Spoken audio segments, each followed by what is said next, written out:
नमस्कार, super India news TV में आपका स्वागत है। मैं हूं राजेश आली। आइए देखते हैं आज का विशेष समाचार। काले धन के धंधे पर प्रहार।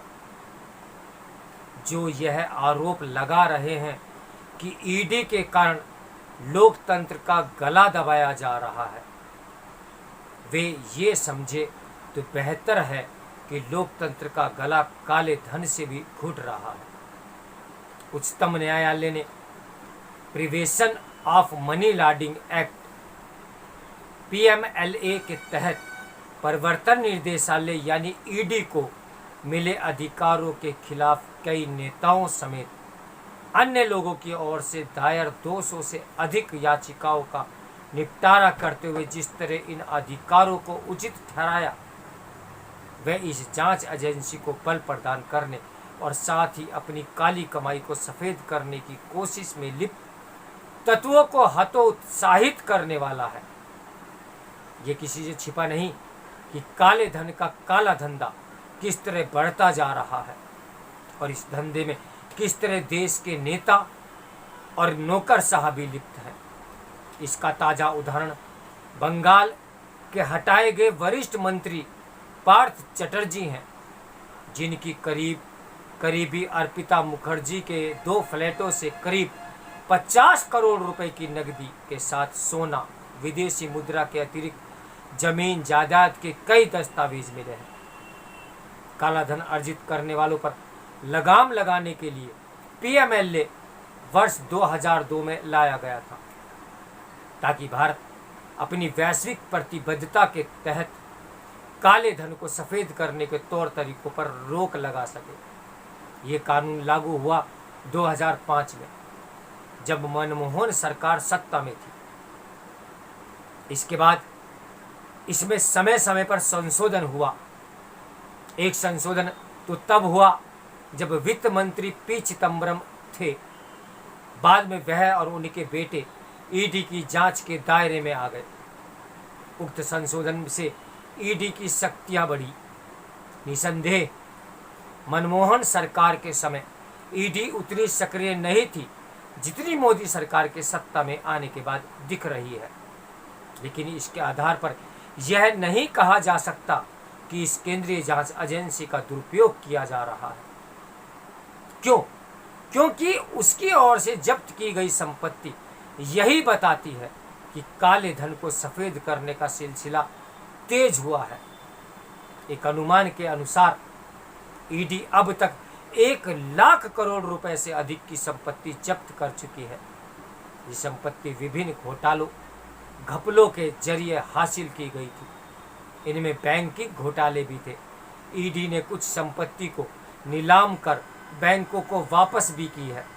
एक समय था जब ईडी के निशाने पर आमतौर पर उद्योगपति ही रहते थे, लेकिन धीरे धीरे नेता और नौकरशाह भी इसकी जांच के दायरे में आते चले गए। आज ऐसे नेताओं और नौकरशाहों की गिनती करना कठिन है जो ईडी की जांच का सामना कर रहे हैं। इनमें प्रमुखतः सोनिया गांधी, राहुल गांधी, पी चिदम्बरम, उनके बेटे कार्ति चिदम्बरम, लालू प्रसाद यादव, महबूबा मुफ्ती, अनिल देशमुख, नवाब मलिक आदि बहुत से लोग शामिल हैं। इस पर आश्चर्य नहीं कि ईडी के अधिकारों के खिलाफ तमाम याचिकाएं ऐसे ही अनेक नेताओं की ओर से भी दाखिल की गई थी। ईडी ने जिस तरह 2019-20 में 28,000 करोड़ रुपए की संपत्ति जब्त की, उससे यही पता चलता है कि काला धन बटोरने वाले किस तरह बाज नहीं आ रहे हैं। इन स्थितियों में यह आवश्यक हो जाता है कि ईडी की सक्रियता कायम रहे। जो लोग ईडी के अधिकारों के खिलाफ उच्चतम न्यायालय पहुंचे थे, उनकी एक शिकायत यह भी थी कि इस एजेंसी को तलाशी, जब्ती और गिरफ्तारी के मनमाने अधिकार दे दिए गए हैं। उच्चतम न्यायालय इस दलील से सहमत नहीं हुआ। उसने इस दलील को भी खारिज कर दिया कि औपचारिक शिकायत के बगैर ईडी को किसी को गिरफ्तार करने का अधिकार नहीं मिलना चाहिए। इसी तरह शीर्ष अदालत ने याचिकाकर्ताओं की इस दलील को भी सही नहीं माना कि खुद को बेगुनाह साबित करने का दायित्व अभियुक्त पर नहीं होना चाहिए। वास्तव में यदि किसी के पास आय से के ज्ञात स्रोतों से अधिक अकूत संपत्ति मिली हो तो यह सिद्ध करने की जिम्मेदारी उसी पर होनी चाहिए कि उसके पास इतनी संपदा कहाँ से आई।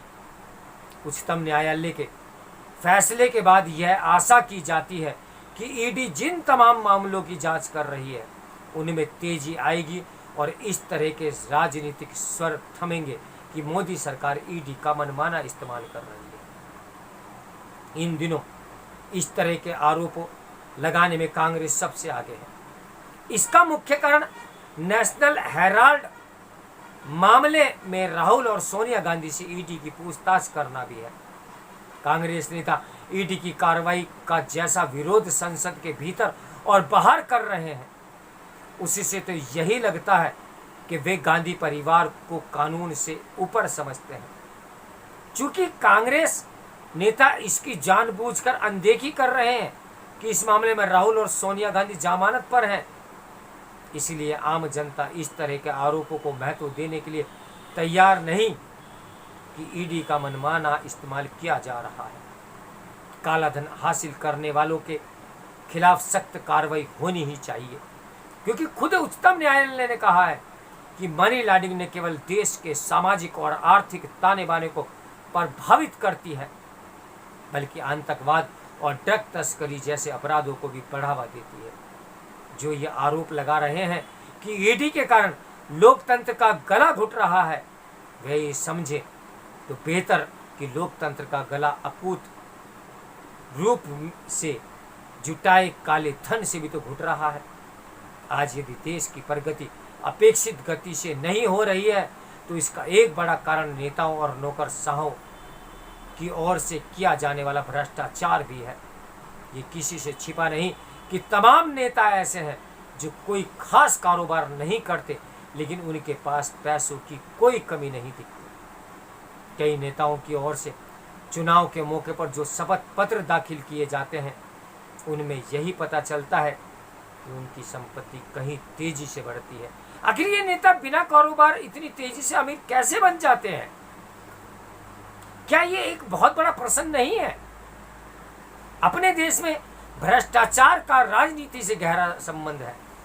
इस पर नकेल कसने के लिए जांच एजेंसियों के पास जब तक पर्याप्त अधिकार नहीं होंगे तब तक वे काले धन के धंधे को रोक नहीं पाएंगे। अब जब उच्चतम न्यायालय ने ईडी को मिले अधिकारों को उचित ठहरा दिया है तब फिर इस एजेंसी के लिए भी ये आवश्यक हो जाता है कि उसने 5000 से अधिक जो मामले दर्ज कर रखे हैं उन्हें अंजाम तक पहुंचाने का काम तेजी से करे। ऐसा करके ही वे अपनी साख बढ़ाने के साथ साथ राजनीतिक माहौल खराब करने वाले उन आरोपों को निरर्थक साबित कर पाएगी कि उसका गलत इस्तेमाल किया जा रहा है। तो मेरे साथ बने रहिए सुपर इंडिया न्यूज़ टीवी की ब्रेकिंग न्यूज़ के लिए। नमस्कार, मैं हूँ राजेश आर्य।